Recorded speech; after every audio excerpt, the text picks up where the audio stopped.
Brian, obviously, big game ahead. It all starts this Sunday against Minnesota to fight for a tough road ahead to get back in playoff position.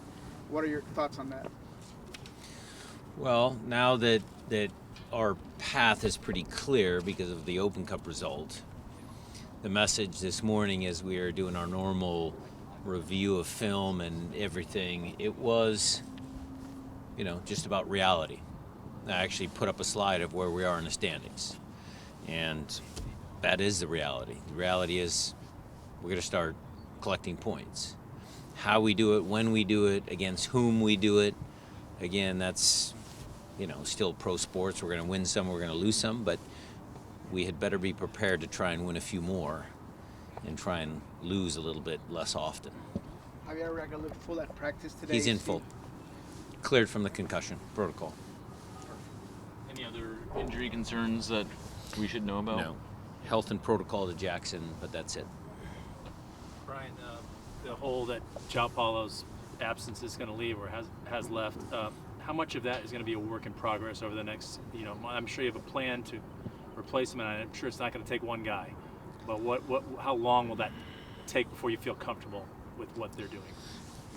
That's actually a really good question because the plan is to give guys opportunity. Now, whether that's Obed, whether that's Josh, whether that's Kellen, whether that's Danny Leyva for certain games.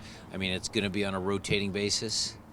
But you've just made me think about, how do we replace a guy who is in consideration for best 11 and league MVP? It's not going to be easy.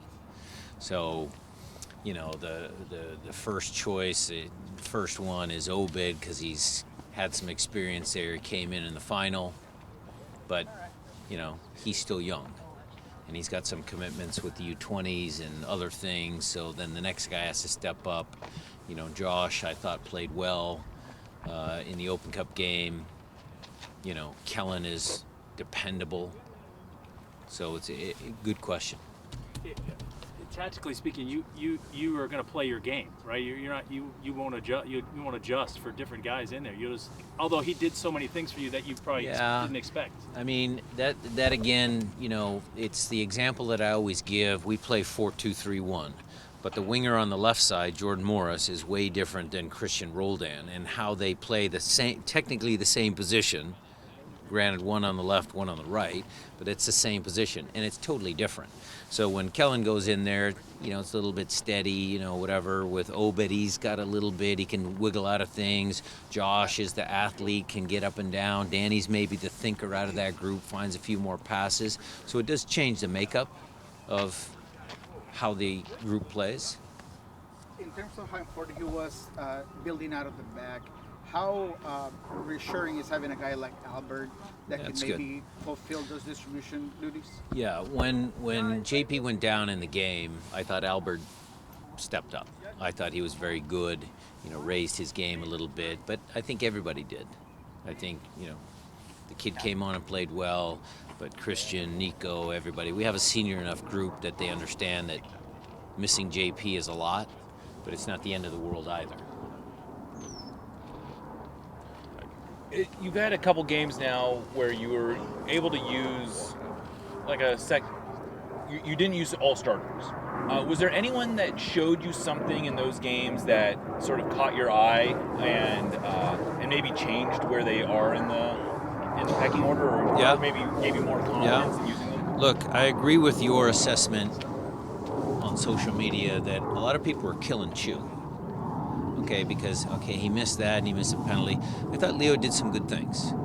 Okay, that's number one. Number two, I thought Ethan played his way back into a different conversation about where do we really need him, put him. Is he going to get games at Defiance here or here? Again, I thought Josh was good. I thought Jackson and AB were good. There were a lot of players that exceeded my expectations for that game.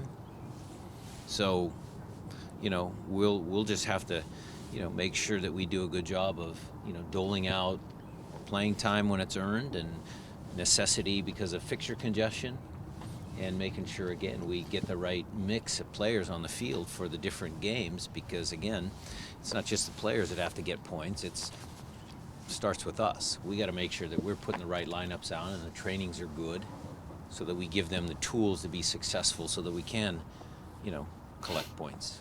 Digging a little deeper into that depth chart, Alfonso Campo Chavez has been scoring goals for Defiance. He wasn't on the Open Cup roster. Where does he kind of sit, and was there a reason he wasn't on the Open Cup? No, that was a little bit of oversight by me, by us as a staff. He'd been playing well, and he was actually on the 30-man roster, but I needed to bring him into the group first. I needed him to train with the group.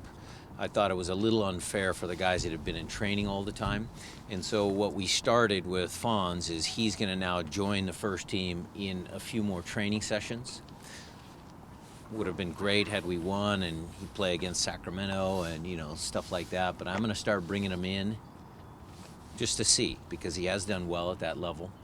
And, if he continues to play well, we'll bring him in more. Just wanted to get your thoughts on the Western Conference's talent level. I mean, bringing Nashville to this side was definitely just adding another really tough team.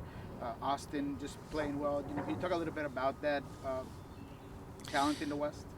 Well, I mean, MLS is a hard league.